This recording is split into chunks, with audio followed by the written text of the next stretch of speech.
Good morning बच्चों। मैं Anil sir आज आपके सामने ग्रेविटेशन चैप्टर लेके उसके नोट्स को भी लाया हूँ। ग्रेविटेशन चैप्टर में सबसे पहले हम बात करते हैं यूनिवर्सल लॉ ऑफ ग्रेविटेशन। अगर हम बात करें यूनिवर्सल लॉ ऑफ ग्रेविटेशन की तो इसे हम 9th क्लास में भी पढ़ चुके हैं और 11th क्लास में भी फिर से उसको रिवाइज कर रहे हैं। यूनिवर्सल लॉ ऑफ ग्रेविटेशन का जो स्टेटमेंट होता है पहले हम उसकी बात करते हैं। तो स्टेटमेंट क्या होता है?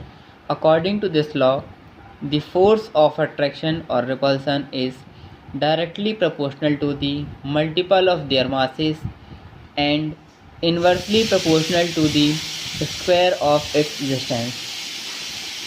Late the mass of the earth is m, capital M, and small object mass is small m. The distance between the object is small r, या फिर उसको हम small d से भी डिनोट कर सकते हैं।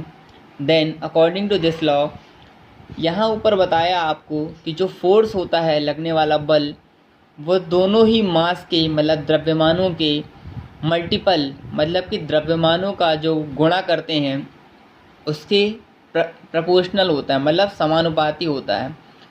और वही बल वही फोर्स उसके डिस्टेंस के स्क्वायर के, तो यहाँ डिस्टेंस हमने d लिया है, उसका स्क्वायर के इन्वर्सली प्रोपोर्शनल है। ध्यान दीजिएगा, यदि किसी भी वर्ड पे हम इन्वर्सली बोल देते हैं तो इन्वर्सली का मतलब होता है कि ये साइन लगा के अपन 1/, लिखा जाता है। फ्रॉम द इक्वेशन 1 and 2 दोनों को मर्ज किया तो आया f प्रोपोर्शनल से m small m upon D square. जब भी हम प्रोपोर्शनलिटी का साइन हटाते हैं, रिप्लेस करते हैं, तो एक कांस्टेंट लगाते हैं और इक्वल का साइन आता है। फिर से ध्यान दीजिएगा, जब भी हम प्रोपोर्शनल का साइन हटाते हैं तो एक इक्वल का साइन और एक कांस्टेंट टर्म लगाया जाता है। प्रोपोर्शनल हटा के हमने इक्वल लगाया और एक कांस्टेंट टर्म g लिखा है।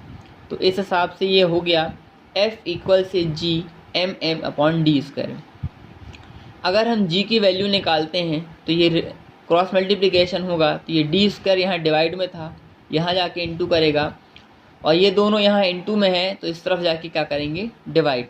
तो g की वैल्यू निकाली तो आ गया f into D square upon capital M into small m। इस प्लेस पे where g is a constant, g एक क्या है, नियतांक है, इसको कहा जाता है universal gravitation constant. It is also called universal gravitational constant.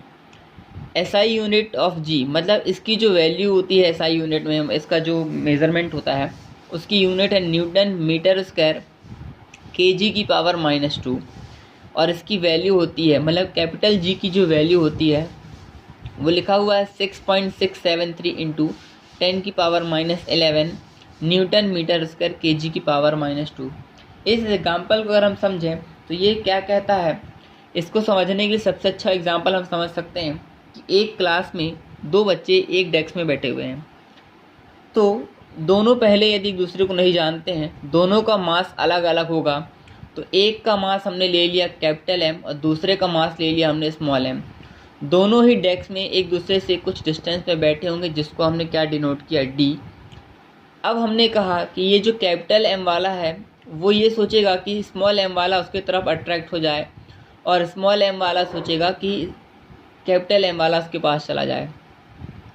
मतलब दोनों ही, जैसे एक लड़का और एक लड़की है, दोनों ही एक दूसरे को क्या करना चाहेंगे, अट्रैक्ट करना चाहेंगे, पर दोनों एक दूसरे के पास नहीं जाएंगे, और उनके बीच की डिस्टेंस क्या है, d। जैसे कि आपने एक और एग्जांपल जानते हैं अर्थ और मून का।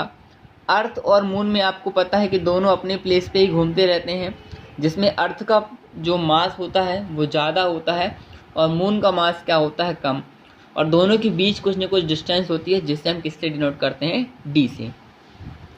इसके बाद आपको पढ़ना होता है relation between g and g। इसके बाद आपको क्या पढ़ना होता है, relation between g and g।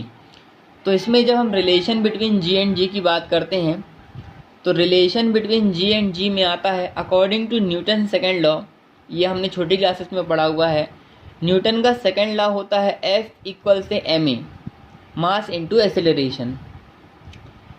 यहाँ पे हम बात कर रहे हैं ग्रेविटेशनल एसेलरेशन की, इसलिए हम स्मॉल a की जगह g लिखेंगे।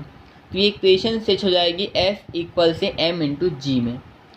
आगे बोलता है कि अभी आपने पढ़ा कि यूनिवर्सल लॉ ऑफ ग्रेविटेशन, तो आपकी सेकेंड इक्वेशन कहाँ से आएगी? According to universal law of gravitation, जो क्या होती है F इक्वल से G capital M small m upon D square. ये है आपकी इक्वेशन 2। फिर आप दोनों इक्वेशन को मर्ज करेंगे फ्रॉम द इक्वेशन 1 एंड 2। पहली इक्वेशन थी m into G equal to, second equation क्या है? G capital M small m upon D square. Small m से स्मॉल m कैंसिल हो जाएगा, बचेगा स्मॉल g इक्वल से G M upon D square. यहाँ पे g की जो SI यूनिट होती है जिसमें हम मेज़र करते हैं वो होता है ms की पावर -2 मीटर पर सेकेंड का स्क्वायर बोल सकते हैं हम इसको, और उसकी वैल्यू होती है 9.8 या फिर पूरा 10 भी लिख सकते हैं मीटर ms की पावर -2। इसके आगे हम डेरिवेशन की बात करेंगे। इसके आगे हम ऑब्जेक्ट या थ्योरी जानते हैं कि जब हम किसी ऑब्जेक्ट को अर्थ पर रहकर, अर्थ की सरफेस पर रहकर या तो उसको अपवर्ड डायरेक्शन में फेंक सकते हैं या तो उसको डाउनवर्ड डायरेक्शन में फेंकेंगे, तब क्या होगा पहले आप इसे देख लें। आगे के लिए हमारे नेक्स्ट वीडियो को देखते रहें। धन्यवाद।